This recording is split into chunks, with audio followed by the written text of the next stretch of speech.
할렐루야. 우리가 이 세상 끝날 때까지 함께 하시겠다는 그 하나님 앞에 이 시간 우리가 예배하고 있습니다.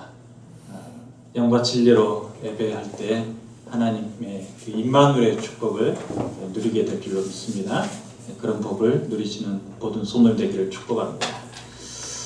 마태복음은 예수 그리스도의 계보로 시작해서 오늘 방금 우리가 읽은 이 마지막 장인 28장은 예수 부활의 사건으로 마무리를 하고 있습니다. 그래서 이 책을 기록한 마태는 이 예수 부활의 사건을 통해서 진정 예수님이 우리에게 누구신가를 알려주고 있죠. 여러분, 예수님은 누구십니까? 그리고 그 예수님은 이 땅에서 어떤 삶을 살아내셨습니까? 아마 다들 잘 대답하시리라 믿습니다. 예수님은 하나님의 아들이십니다. 그리고 그 하나님의 아들이신 그 예수님은 이 땅에 내려오셔서 철저하게 아버지의 뜻에 순종하고자 죽는 삶을 선택하며 살았죠. 그래서 가장 믿었던 제자에게 배신을 당해야만 했고, 또 자신은 정작 아무런 잘못이 없음에도 불구하고 인류의 모든 죄를 다 짊어지고서 십자가에 못 박혀 죽어야만 하는 그런 고난의 길을 자처하셨습니다. 어떻게 보면 우리를 위해서, 또 우리 때문에 친아버지께조차 버림받는 세상의 가장 불쌍한 고아가 되셨고, 또 사람들의 온갖 조롱과 멸시를 받는 이 세상의 가장 미련한 바보가 되셨습니다.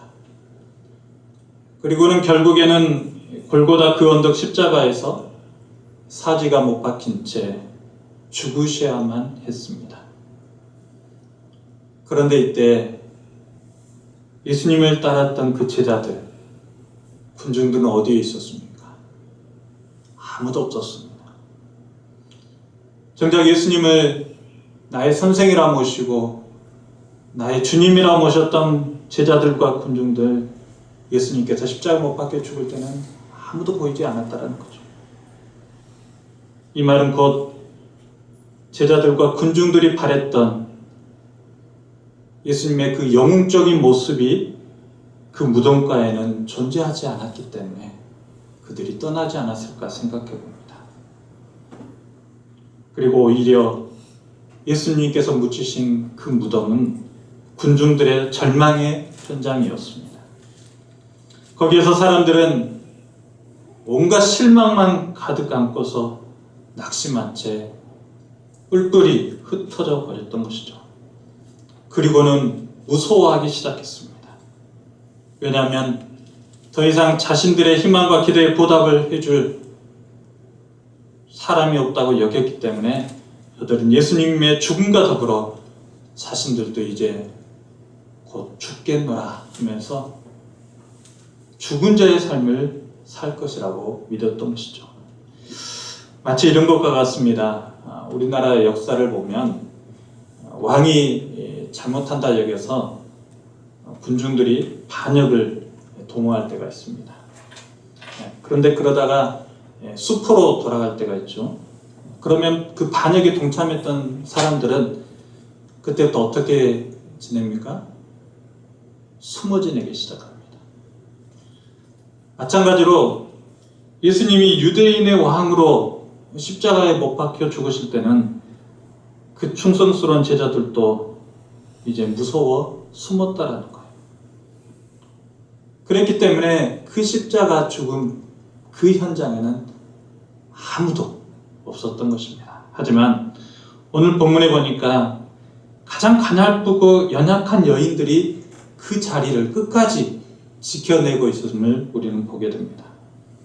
그런데 여러분, 이 여인들을 한번 생각해 보십시오. 예수님께서 십자가에서 모진 고문 다 당하시고 고통당하실 때 이 여인들의 마음은 어땠을까요? 이 여인들 역시 예수님처럼 고통스럽지 않았을까요? 이 여인들 역시 그 마음이 찢어질 만큼 아파하지 않았을까요? 어쩌면 이 여인들이야말로 예수님과 함께 고난의 길을 갔다라고 볼 수 있을 것입니다.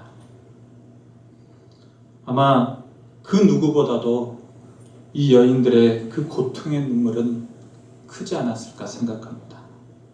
그런데 이 여인들의 그 고통의 눈물이 씻어지는 날이 오고 말았습니다. 여러분, 그날이 언제입니까? 그날이 언제입니까? 바로 예수님께서 죽은 지 3일 만에 부활하신 그 부활절 아침입니다. 그가 여기 계시지 않고 그가 말씀하신 대로 살아나셨느니라. 천사가 이 말을 했을 때 아마 이 여인들의 그 고통의 눈물은 한순간에 다 가시지 않았을까 생각합니다. 저는 이 대목을 읽으면서 요한계시록 말씀이 생각났습니다. 계시록에 보면 우리가 주님을 위해서 억울한 일을 다 당하면서 나 홀로 고통 속에 눈물을 흘릴 때 그것이 끝이 아니고 그 눈물을 닦아줄 때가 온다라고 나와 있죠. 여러분, 그때가 언제입니까? 바로 우리 예수님께서 재림하실 때입니다. 아멘. 그런다고 볼 때 우리는 이 부활을 통해서 반드시 기억해야 할 것이 또 하나 있습니다. 바로 재림입니다. 그리고 예수 부활의 기쁨은 예수 재림의 기쁨과 같게 된다는 거죠.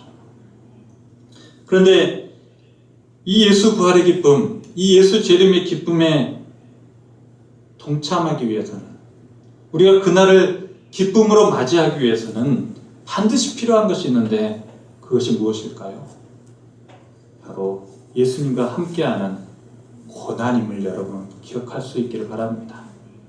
다시 말해서 예수 십자가를 통과한 자만이 결국 부활의 기쁨을 누릴 수 있을 것이고, 예수 십자가를 통과한 자만이 결국 예수 재림의 기쁨, 축복을 경험하게 된다는 사실입니다. 오늘 본문에 나온 이 세 여인들 보십시오. 가장 먼저 예수님의 부활 소식을 접하게 됩니다. 이는 곧 저들의 애통이 기쁨으로, 탄식이 환희로 바뀌는 순간이었습니다. 물론 처음에는 이들도 연약한 인간인지라 부활하신 주님을 온전히 믿지 못해서 여전히 절망 가운데 무서워 떨고 있었다라고 성경 기록합니다. 하지만 그때 예수님께서 말씀하십니다. 뭐라고 제일 먼저 말씀하셨습니까? 우리 28장 9절 같이 한번 읽어볼까요? 28장 9절 시작. 예수께서 그들을 만나 이르시되 평안하냐 하시거늘 여자들이 나아가 그 발을 붙잡고 경배하니. 예수께서 그들을 만나 이르시되 제일 먼저 하신 말씀 뭐죠? 평안하냐. 평안하냐. 즉 이 말은 무슨 말이겠습니까? 지금 이 여인들은 예수님께서 십자가에 못 박혀 죽은 이후로 근심할 수밖에 없고 슬퍼할 수밖에 없고 고통스러워할 수밖에 없는 그런 상황이었습니다. 그런 상황 속에서 예수님께서 저들을 처음 만나서 하신 말씀, 평안하냐. 이 평안하냐라는 것은 샬롬입니다. 샬롬이 뭡니까? 예수님께서 우리에게 진정 주시고자 하는 축복인 거예요. 아멘. 그러므로 오늘날에도 우리 주님의 부활을 믿는 자들에게는 평안이 우리에게 있음을 믿으시기 바랍니다. 부활하신 예수님께서 오늘 우리에게도 동일하게 물으실 것입니다. 평안하냐? 샬롬? 왜 물으실까요? 여전히 우리의 삶이 불안하고 무섭고 두려워하는 삶을 살고 있기에 그러지 않을까요? 온갖 기대가 무너져버려 더 이상 기댈 곳이 없다고 여겨지는 이 땅의 백성들에게, 때로 깊은 절망과 낙심 속에 살아가는 우리들에게 다시 살아나신 그 주님은 지금도 우리에게 평안하냐? 이렇게 우리에게 물으신다는 사실을 꼭 기억할 수 있길 바랍니다. 그리고 물으시면서 우리에게 평안을 주시고 싶어 하심을 꼭 기억할 수 있길 바랍니다. 그렇다면 여러분은 진정 예수님의 죽으심과 그리고 다시 살아나심을 믿기 때문에 평안하신가요? 평안하신가요? 평안치 않는 이유가 있다면 어디에 있습니까?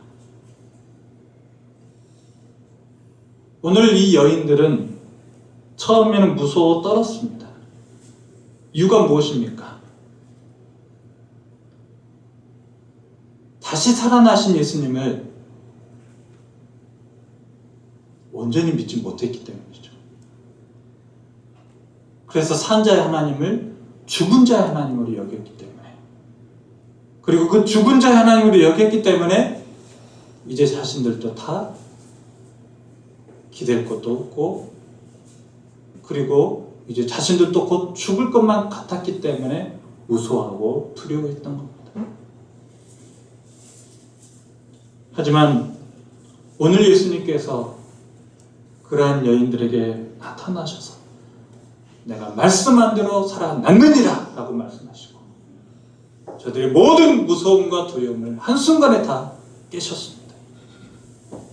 그리고는 저들에게 평안하냐 물으시면서 평안을 준 줄로 여러분 믿으시길 바랍니다. 그러니 사랑하는 성도 여러분, 우리의 삶에 평안이 없고 두려움과 무서움으로 가득 차 있다면, 혹시 내가 산 자의 예수님을 믿지 않고 죽은 자의 예수님을 믿고 있지는 않는지, 내 곁에 지금도 살아계셔서 역사하시는 그 주님을 온전히 믿지 못하고 죽은 자처럼 그저 하나의 신처럼만 믿고 있지는 않는지 한번 살펴보실 수 있길 바랍니다. 진정 다시 살아나신 예수님을 믿는 자 가운데는 평안이 있을 줄로 믿습니다. 아멘.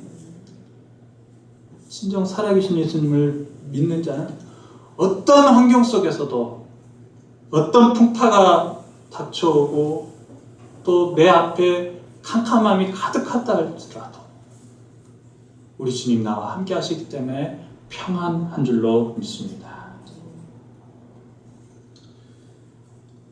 우리에게 평안을 주신 주님, 이제 우리에게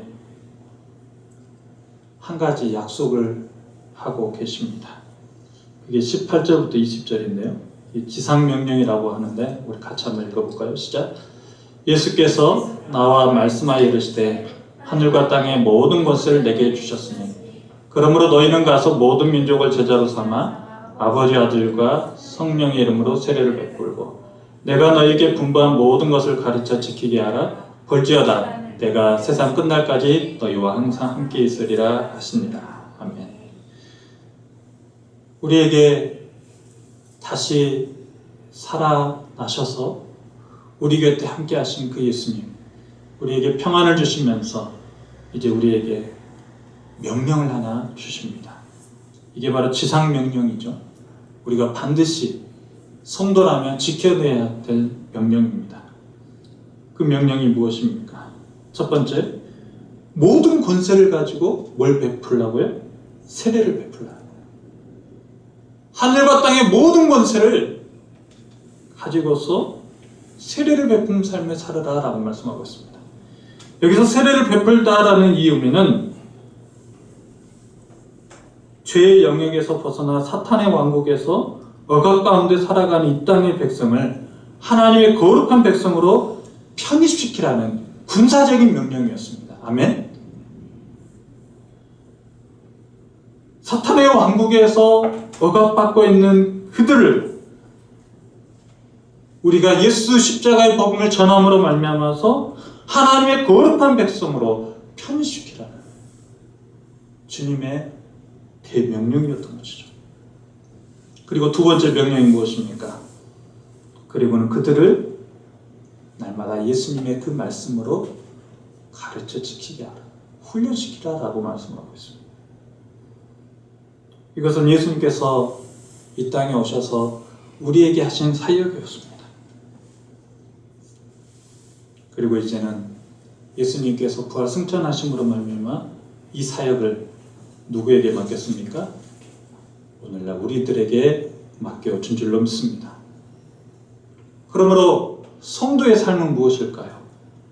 오늘 이 약속의 말씀을 기억하며 날마다 그 명령을 지켜 행하는 삶인 줄로 믿습니다. 그리고 주님은 우리에게 또 한 가지 분명하게 약속하셨는데 무엇입니까? 그렇게 할 때 내가 세상 끝날까지 너희와 항상 함께 있으리라. 아멘. 임마누엘 하시겠다고 약속하셨습니다. 여러분, 그런데 여기서 한 가지 주목해 보아야 할 것이 있습니다. 임마누엘의 축복, 어쩌면 우리 성도님들의 가장 큰 바람이 아닐까 싶습니다. 우리가 교회를 다니면서 하나님이 나와 함께 하시기를 원하는 것, 아마 다들 바라고 원하고 기도하고 있을 것입니다. 그런데 이 임마누엘의 축복은 언제 얻을 수 있습니까? 언제 얻을 수 있죠? 바로 하늘과 땅의 모든 권세를 가지고 모든 민족을 제자 삼고 아버지, 아들과 성령 이름으로 세례를 베풀고 또 그들을 하나님의 말씀과 가르쳐 지키게 하는 자에게, 아멘, 그들에게 하나님께서 임마누엘 하시겠다라고 약속하셨다는 사실입니다. 물론 이렇게 이 명령을 지켜 행하지 않는다 할지라도 우리 주님 우리와 함께 하실 것입니다. 그러나 그 함께 하신 주님을 누가 더 피부로 느끼며 살아갈까요? 더 가깝게 누가 더 잘 느끼겠습니까? 이 명령을 지키며 살아가는 자임을 믿으시기 바랍니다. 만약에 이 명령과 멀리 떨어져서 자기 마음대로 살아간다면 지금 그 사람 곁에 주님이 함께 하심에도 불구하고 그 사람은 주님이 임마누엘 하고 계신다는 것을 느끼지 못할 거예요. 그렇지 않겠습니까? 주님의 그 사명과 상관없이 살아가는 자들은 아마도 주님이 굉장히 멀리만 계신다라고 생각할 겁니다. 사랑하는 성도 여러분, 혹시 지금 내 곁에 주님이 멀리만 계신 것처럼 느껴지시는 분 있으신가요? 빨리 사명을 찾을 수 있기를 바랍니다. 빨리 사명을 붙들 수 있기를 바랍니다. 그 사명이 무엇입니까? 오늘 주님께서 말씀하신 대로 세상에 그 사탄의 권세에 짓눌려서 살아가는 그 영혼들을 어떻게 해서든 하나님의 백성으로 편입시키는 이 일을 먼저 하실 수 있길 바랍니다. 더불어서 하나님의 말씀으로 계속해서 누구에게든지 가서 훈련시키십시오. 가르치십시오. 그렇게 살아갈 때 주님은 마치 내 곁에서 내 친구처럼 함께하고 계심을 믿게 될 줄로 믿습니다. 그러니 사랑하는 성도 여러분, 하루를 살아도 한 시간을 살아도 이 주님의 이 명령 생각하시면서 이 사명 붙들고 살아가실 수 있기를 축복합니다. 사명 붙들고 살으라는 이 말에 대해서 여러분 오해하지 마십시오. 그러면 저희는 모든 집을 다 내려놓고 이렇게 주님의 일만 해야 되는 겁니까? 그럼 다 목사가 돼야 되는 거 아닌가요? 이렇게 생각하시는 분들이 있는데 그게 아니에요. 여러분이 하고 있는 모든 일들을 다 어떻게 해서든지 주의 영광과 복음으로 연결해서 일하셔야 합니다. 아멘. 오늘 보십시오. 예수님께서 나와 말씀하여 주시되 하늘과 땅의 모든 것을 내게 주셨으니, 하늘과 땅의 모든 것을 내게 주셨다는 말이 무슨 말이겠어요? 여러분이 하고 있는 모든 일들을 다 이 사명과 연결시켜서 살아난 말씀 아니겠습니까? 그래서 그 하나님의 그 영광, 그리고 예수 십자가의 그 복음과 연결해서 여러분의 일들을 행할 때, 때로 손해보고 때로 억울한 일을 당한다 할지라도 걱정하지 말라는 거예요. 왜냐하면 거기에 대한 모든 보상은 다 우리 주님이 마지막 날에 다 해주시기에 그렇습니다. 믿으신가요? 믿으신가요? 제가 어렸을 때 부끄럽지만 저는 주일날에 일체 학교와 학원에는 발도 붙이지 않았습니다. 그것이 때로 제 동료 친구들에게 왕따가 되었고, 또 주일이 지나고 나면 담임선생님이 너는 주일날 학교에 안 왔기 때문에 벌을 받아야 된다면서 저 혼자 월요일날 수업도 못 받게 하고 운동장에 있는 풀을 뜯으라고 하면서 저에게 이렇게 풀 뜯게 하는 그런 벌을 주셨습니다. 그때 저는 선생님과 그리고 친구들의 야유를 엄청 많이 받았습니다. 하지만 그럴지라도 저는 그것이 복음이기에 하나님의 뜻대로 살아가는 일이기 때문에 당연시 여겼습니다. 그리고는 선생님께 더 당당히 말을 했죠. 월요일마다 풀 뜯어도 좋으니 제발 저에게 주일날 학교라고는 말은 하지 말아 주십시오. 그대로 선생님 저를 주일날 일체 부르지 않으셨습니다. 그러다 보니까 저는 주일날 이 수업을 듣지 못한 관계로 아무래도 성적이 뒤처질 수밖에 없었겠죠. 하지만 신기하게도 시험만 보면 점수가 잘 나왔습니다.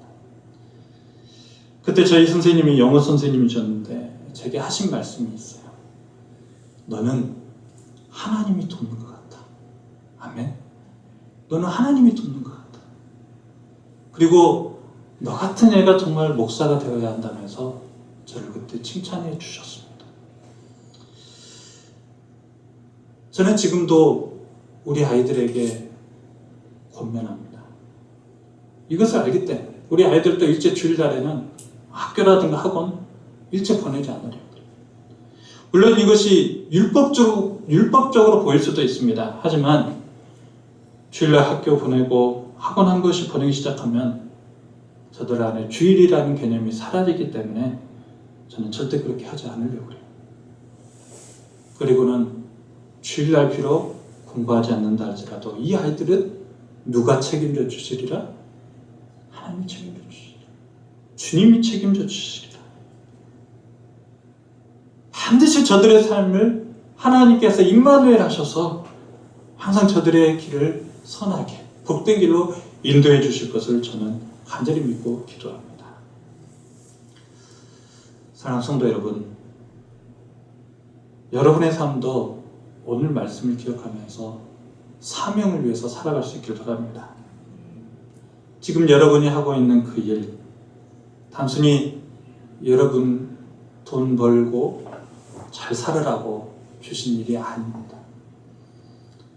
주님은 분명 여러분의 그 일을 통하여서 하나님께 영광 돌리기를 원하십니다. 어떻게 해서든지 한 영혼이라도 주님께 돌아오기를 원하고 계십니다. 그러니 주의 사명, 내가 지금 하고 있는 이 일에 내게 맡겨진 사명은 무엇인가를 곰곰이 찾아보시면서 그 사명을 위해서 여러분의 직업을 감당하실 수 있기를 축복합니다.